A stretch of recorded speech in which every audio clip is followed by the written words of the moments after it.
most people, their first introduction of Baltimore is probably The Wire. It pisses us off a lot because Baltimore is way more than just The Wire. I've lost a lot of friends to gun violence and been through my Joneses, but I still see the beauty in the city. I think in my younger days, I kind of hated the city because of some of the stuff that I've been through.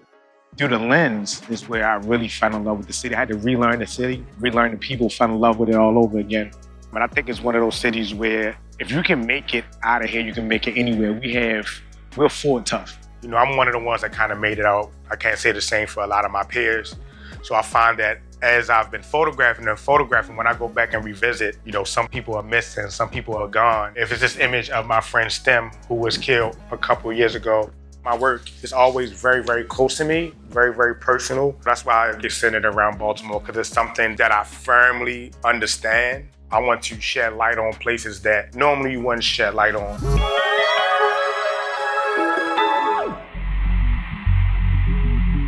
This book, Baltimore, I actually have one right now, hot off the press. I guess you can call it an early retrospective, kind of looking at how I have evolved as a photographer. Just my journey through Baltimore. Some images I've never shown before, some images have been in other books. I got to collaborate with two of my good friends, D. Watkins and Darnell Moore, who are both amazing writers. So it's kind of looking at the last 10 years of my portraiture or my protest work, my street photography, my landscape, just everyday life in Baltimore. I always thought my first entry to photography was great Gordon Parks. Anybody that knows me knows I love Gordon Parks. I even have the learning tree. But going through my grandmother's things and learning more about her, I always remember her carrying a little camera or a disposable. I didn't realize that she had been documenting my entire life. I just have hundreds and hundreds images. This is me in the living room back in the day. We're currently at the Bar Museum of Art, the BMA, and we're standing in my show, Heavy with History. This is documentation from 10 years ago after the death of Freddie Gray, after he met his demise at the hands of Baltimore City police officers. I'm born and raised here, so after having a camera for 2 years, I went to every protest that I can go to, every prayer circle, meetings, anything. I didn't know how I was gonna get the work out, but I watched how the activists utilize Twitter to get the truth out, despite media trying to control the narrative. So I just wanted to do the same for my community. And I went out, shot, and then I would just Wi-Fi images to my phone and post in real time so I can move faster than media. The work started to go viral. It went beyond me. People from all over the world were posting the work. Eventually Time Magazine, New York Times, Aperture, a lot of the media outlets start using the work, and I was able to help control the narrative here in Baltimore along with a lot of my other peers. It set the tone for my career, but it also changed the entire city. It was never the same after Freddie Gray. It's hard to explain when you have a calling, and it's like, okay, it was a hobby. But going through the protests and everything I went through with Freddie Gray, I understood what I wanted to say. I understood the power of an image.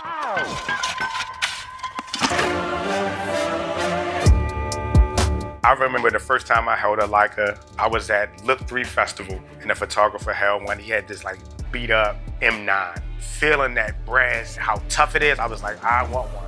And this is my very first M8. 12 megapixels, I think, nothing crazy, but I was just happy. You can see the small screen still works. I still shoot it from time to time. Just set the tone. I was like, okay, I'm a Leica guy now. And I just remember getting a DM from Leica.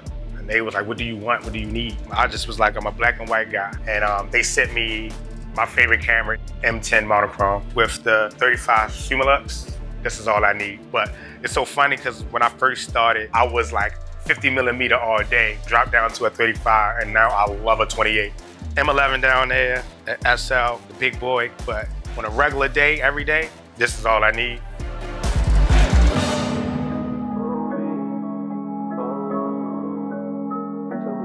So a lot of my work is pretty raw. I wanted to be gut-wrenching, I'm trying to invoke something, and I find that black and white can get straight to that point faster. I have done stuff in color. This needed color because I wanted to beautify these places that have been underkept, underutilized. The colors were needed to bring life and beauty is just something that is an eyesore to other people. But I walk past these and it's like a family used to live there, memories that were made there. And unfortunately, with gentrification, a lot of these places are disappearing. This was a moment where I really needed to humanize these spaces. That's when I used color. You know, Baltimore has so many personalities. You can go somewhere on the east side, it's gonna be a different vibe than the west side. In a short period of time, our community just can switch. Totally different culture. Similar, but a little different. You know, we got different slangs. We dress a little different. There's so much flavor here.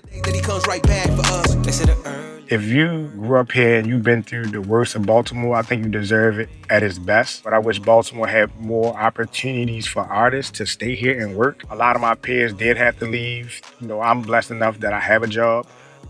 And they're coming. The city is shifting. I just want to see real Baltimoreans really get those opportunities.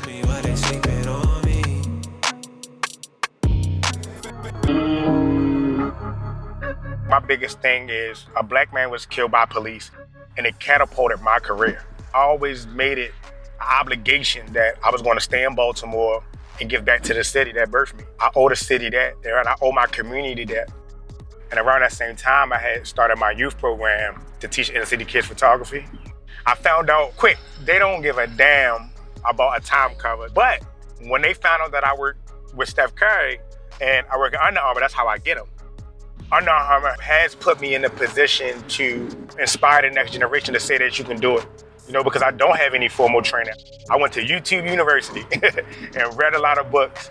And I had the passion, I had the drive, I had the hunger. And I've been able to give out thousands of cameras.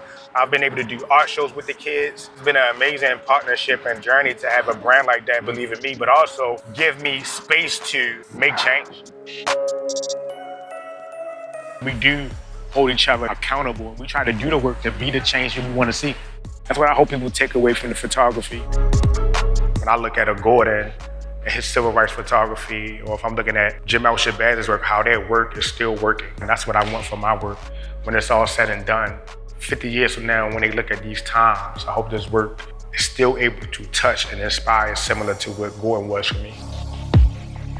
We're kind of like a conduit between us and the subject matter and the people that we are pushing this work towards, to our audience. So understanding that you're speaking for someone. If the image inspires you to get off your couch and go get active and want to go to a protest, my job is done.